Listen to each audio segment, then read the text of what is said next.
Have you ever felt trapped in a life you didn't choose, desperately searching for a way out? Summary of the book, Han Solo, The Paradise Snare by Anne C. Crispin. The story of The Paradise Snare takes place before the events of the film Solo, a Star Wars story. The book explores Han Solo's early years, when he was still a young man trapped under the control of Garris Shrike, long before he meets Chewbacca or becomes involved with larger-scale organized crime, as we see in the film. Part 1. Shadows in Childhood. Under Shrike's fist, Han Solo has never known the security of a family or unconditional love. Since he was a child, he has been part of the crew of the Trader's Luck, a ship whose captain, Garris Shrike, is ruthless and violent, a man who does not hesitate to exploit the most vulnerable. Garris did not find Han by chance. He recruited him on the streets of Corellia, promising him a better life. But Han soon discovered that he had been a trap. Instead of a home, he was used to steal and beg, along with other children rescued only to enrich Shrike. Han, though young, feels the oppression of his situation. Trapped in a cycle of crime and fear, every day is a struggle to maintain his life, enduring physical and psychological abuse from the captain. His life is a labyrinth of intimidation, where a single misstep could mean a brutal beating, as he has experienced before. Young Solo has learned to hide his fear, to bury his emotions beneath a facade of arrogance and bravery, knowing that showing weakness would be his sentence. On the ship Trader's Luck, Han Solo has one ally, Dewlanna, an elderly Wookiee who has protected and cared for him like a mother. Their connection goes beyond words, for although Dewlanna does not speak basic, the two understand each other perfectly, creating a deep bond.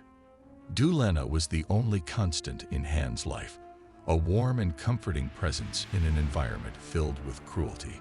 She taught him to read and cultivate his curiosity, something that Garris Shrike disapproved of. Han's daily life is a dangerous mix of petty scams and gambling under the watchful eye of Shrike, who forces him to beg and steal alongside the other children on board.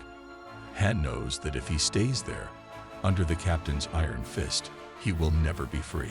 Dewlanna encourages him to dream of something better, but for Han, freedom seems as far away as the stars he sees from the ship's windows. Despite his desire to escape, young Solo feels trapped, carrying Shrike's heavy shadow over him, while he clings to the almost unattainable promise of forging his own destiny. Part 2. The first step into the abyss. The night Han decides to flee the Trader's Luck, everything changes. With every furtive step, he feels the weight of fate bearing down on him. Han steals a blaster, a heavy weapon he barely knows how to use, but he doesn't care. Cold adrenaline courses through his body, intensifying the feeling that he's walking a razor's edge. He knows his life, or what little he has, is at stake. Cold sweat trickles down his forehead, and his breathing quickens as he slides through the ship's narrow metal corridors, his boots muffled against the echo of metal. He's not an expert in combat, never has been, but something in him has changed. It's not about skill, but will. Han isn't just running from Shrike. He's running from the life he's hated for as long as he can remember. Shrike's name echoes in his head, every mention a reminder of the terror and rage that has built up. Han forces himself not to look back, not to let fear paralyze him. He knows that if he does, Shrike will get him, like a predator hunting its prey. With a reckless, improvised plan, Han heads for Elysia, a planet that has become a haven for religious traffickers. There, priests offer spiritual salvation, but in reality, they manipulate the unwary into slavery, a truth that Han is unaware of. Yet Elysia represents an opportunity for him, a place where he can reinvent himself, become a pilot, break away from Shrike's yoke. The idea of freedom consumes him, but before he leaves, he has one last emotional hurdle, saying goodbye to Dewlanna, the Wookiee who raised him. The farewell is not long, but each word weighs. Dewlanna, with her tired eyes, looks at him like a mother who knows that her son is about to leave on a dangerous but necessary path. Han, in turn, hides sadness behind his usual arrogance. Both know that words are not enough to express the magnitude of what they are leaving behind. The feelings are intertwined: loyalty, fear, sadness, and the bitterness of closing a dark chapter in their lives. Part 3. The Hunter and the Beast. The Sacrifice of Dewlanna. Han's plan quickly goes awry when Garris Shrike discovers his escape.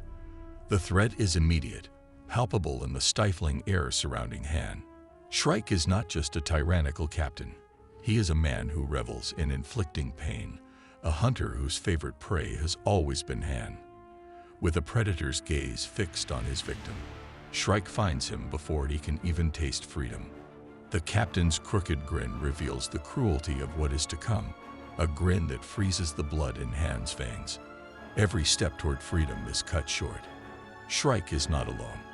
He is accompanied by his crew, ready for any direction the captain gives. Han's heart is pounding, and the cold metal of the ship seems to intensify his desperation. It's not just fear, it's the knowledge that his future is about to crumble before his eyes. A malicious spark on Shrike's face suggests that this is not the end, but the beginning of a far worse nightmare. Han's internal battle is brutal. Though he is barely a young man, the pressure of the choices he faces overwhelms him. On one side is Dewlanna, who protected and loved him as if he were her own son, the only figure he has ever known as family. On the other is the duty to survive, the need to escape Shrike's oppressive grasp. Han feels that any move could be fatal. With every second, doubt consumes him. Should he face Shrike, risking everything, or give in and remain a tool under his control? The conflict within him paralyzes him for an instant. Just when it seems Shrike has him cornered, something changes. Dewlanna, always silent and calm, launches an attack. The fury she had kept hidden for years explodes with overwhelming force. The powerful Wookiee, who until then had been Han's emotional pillar, unleashes all her protective rage. With unexpected speed, she pounces on Shrike's henchmen, changing the course of the confrontation. As the situation is about to explode, Dewlanna, her imposing Wookiee frame, does not hesitate. With a deafening roar that shakes everyone present, she launches herself at Garris Shrike and his crew. The scene is a whirlwind of chaos and violence. Everything happens too fast for Han to process what is happening. Dewlanna fights with the strength of a mother protecting her child, her large hands throwing Shrike's men around like dolls. But as she faces them, Han sees the inevitable. Her only ally, her only family, is in danger. Shrike's blaster is raised, and in an instant everything changes. The energy bolt hits Dewlanna square in the chest. Han's world stops. The Wookiee's battle grunts turn into a painful wail as she falls heavily to the ground, her body wounded and smoking. Han runs to her, his heart pounding in desperation, knowing this wound is mortal. As he kneels beside her, tears begin to fall. Her sacrifice gives him a chance to escape, but the price is devastating. Part 4. The Price of Freedom. Running, living, being free. With Dewlanna gravely injured, Han feels the weight of despair taking over him. He knows he has no choice. He must leave her behind. Tears fill his eyes as he forces himself away from her fallen form, each step an emotional torture. Fate pulls him toward the ship that will take him to Elysia, but what he loses in that moment seems insurmountable. Han has always been resilient, learning to survive on the fringes of law and morality, but this sacrifice is different. His only family, the Wookiee who cared for him when no one else would, is dying for him. The brutality of the scene is a stark reminder that in the galaxy, no one is safe. As he runs, his thoughts are a whirlwind of conflicting emotions, sadness, rage, and a growing coldness. The tragedy not only breaks him, it hardens him. Dewlanna, with her last remaining strength, has given him the only thing she can, a chance to live. And as his footsteps echo through the ship's corridors, her words continue to echo in his mind. Run, live, be free. Aboard the freighter taking him to Elysia, Han is caught up in a storm of emotions. As the ship glides through the stars, starlight flickering through the windows, The emptiness around him only seems to accentuate the pain of loss. No longer is he the helpless boy who was enslaved under Shrike's cruelty. Now young Han Solo has learned the brutal way that in life you can only count on yourself. Every passing star reminds him of what he left behind. Dewlanna, the Wookiee who sacrificed her life for him. Dewlanna's words still echo in his mind, her final promise. Live, be free. But freedom comes at a price. With every breath, Han feels the sadness of loss intertwine with a cold, almost calculating determination, hardening him. The boy who once dreamed of a different life has died on that very freighter, leaving in his place someone colder, more determined to survive at any cost. Part 5. Between Shadows and Lies. Elysia's Trap. On Elysia, nothing is as it seems. What Han hoped for as a chance at freedom and a fresh start turns out to be a deadly trap. The priests who rule the planet are not spiritual saviors, but ruthless traffickers who manipulate their followers with a drug called exaltation, a chemical that induces a state of spiritual ecstasy, causing the unwary to become slaves without even realizing it. Han, with his cunning and a sharp survival instinct, quickly sees through the lies. He is not the naive boy he was at first, and though others fall under the priest's spell, he stands firm. Every day, he sees more clearly the trafficker's scheme. Slaves not only work in the spice factories, but once fully trained, they are sold as merchandise to the Hutts or shipped to other worlds. Rather than submit, Han decides to infiltrate the operation, observing every detail. He is determined to survive, using his charm and skills to manipulate the priests, while secretly plotting his escape from this world full of shadows and deceit. Using his intelligence and cunning, Han manages to infiltrate Elysia's complex system. He watches with keen eyes as the priests enslave the faithful through a drug that induces them into a false state of spiritual ecstasy. Although the operation is designed to be impenetrable, Han knows that in an environment of deception, the key is to move like a shadow, passing himself off as one of them. Soon he begins to move with ease among the corridors of power, knowing every corner of the planet, every possible escape route. No one suspects his true intentions. Han uses his innate charisma to gain the trust of those who run the critical systems there, allowing him to acquire valuable information. He knows he can't afford to make a mistake, because the web of slavery is as dense as it is invisible. Despite the smiles and promises, Elysia is nothing more than another prison. The difference this time is that, for the first time in a long time, Han has control over his destiny. At least for now. Escaping Elysia was a reckless move, but Han Solo knew he had no other choice. He had spent months infiltrating the slave priests' operations, learning every detail of their corrupt empire. With patience and precision, he had gained the trust of key people, but he knew that was a double-edged sword. At any moment, they could discover his true intentions, and then his life would be worthless. It all started with a storm. The skies of Elysia darkened, covering the planet in a blanket of rain and lightning.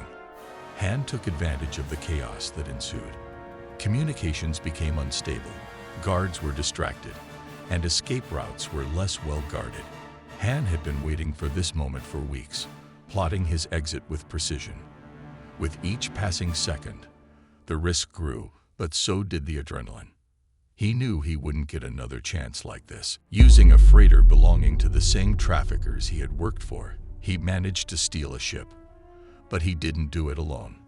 He had convinced other slaves, men and women whose minds were not completely shattered by the drug of exaltation, to join him. With the stealth he had learned in his life of crime under Shrike, they moved in the shadows, neutralizing the guards and escaping before the alarm was activated. When they finally boarded the freighter, they felt freedom within reach. The smugglers weren't going to let him go that easily, though. They had barely left Elysia's atmosphere when hunter ships began to pursue them. Han, with his innate piloting ability, made maneuvers that only a madman or a genius would attempt. Lasers passed close to the ship, but Han didn't let that distract him. Engines roaring, he headed toward a nearby asteroid field. where the chances of escape were slim but real. Inside the field, the situation became chaotic. The asteroids, like sleeping giants, moved lazily, and Han used them as shields. The hunter ships tried to follow, but their size and lack of agility worked against them. Han, with reflexes honed by years of surviving on the streets, and in ships like the Trader's Luck, slipped between the space rocks with uncanny precision. One by one, the hunter ships fell, crashing into the asteroids or being destroyed by the gunfire that Han returned when he could. Finally, as he managed to leave his pursuers behind, silence filled the cockpit. Only the soft sound of the engines and the rapid breathing of the freed slaves broke the calm. Han allowed himself a moment to breathe. He had escaped, but he knew the danger was not gone. Elijah, Shrike, and others like them were still out there, waiting for the chance to catch him. But now, for the first time in his life, Han felt that control was in his hands. He looked out at the stars through the ship's windshield. The future was full of possibilities, but also dangers.